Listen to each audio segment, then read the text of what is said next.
Hello बच्चों, let's read the question. Question says two finite set have m and n element. The total number of subset of the first set is 56 more than the total number of subset of the second set. Then find the value of m and n. Okay बच्चों, solve करते हैं question को. इस question के लिए जो की concept है वो देख लेते हैं हम यहाँ पे.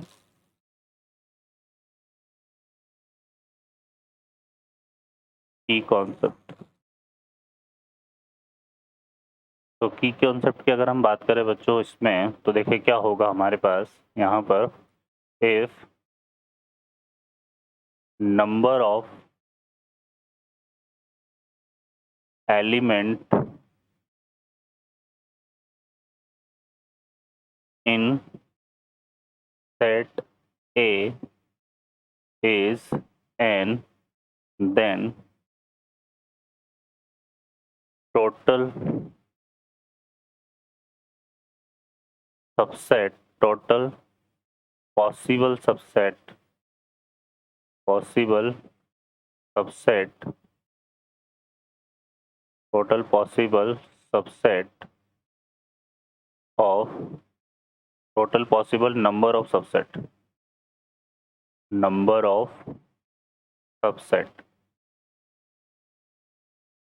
of A is equal to 2 raised to n. Okay बच्चों, तो ये की कॉन्सेप्ट है जो हम यहाँ पे यूज में लेंगे. सॉल्व करते हैं क्वेश्चन को. इस क्वेश्चन में देखिए हमसे क्या बोला हुआ है, टू फाइनाइट सेट है. तो यहाँ से हम कंसिडर कर लेते हैं let two finite set are A and B.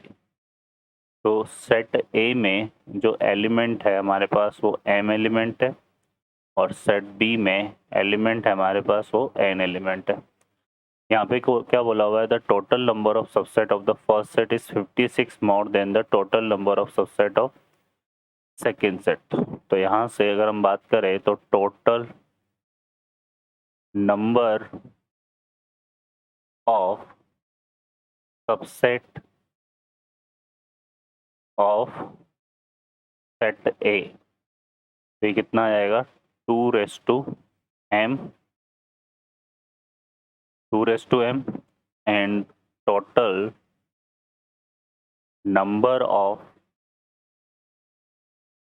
subset of set B,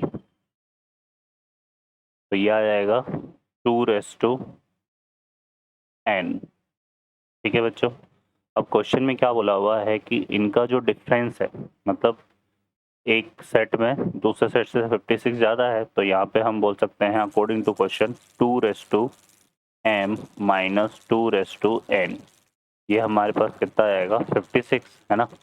अब इसको हम सॉल्व करें तो देखो किस तरह से सॉल्व करेंगे. यहाँ से अगर हम 2 raised to m को कॉमन ले लें, ठीक है, 2 raised to m को कॉमन ले लें, तो ये कितना बनेगा हमारे पास, ये आ जाएगा यहाँ से 1 minus 2 raised to n upon, या इसको n माइनस m भी लिख सकते हैं हम इस तरह से, इक्वल टू कितना आ जाएगा 56. ठीक है, या फिर एक काम करते हैं हम इसमें से 2 raised to n को कॉमन ले लेते हैं.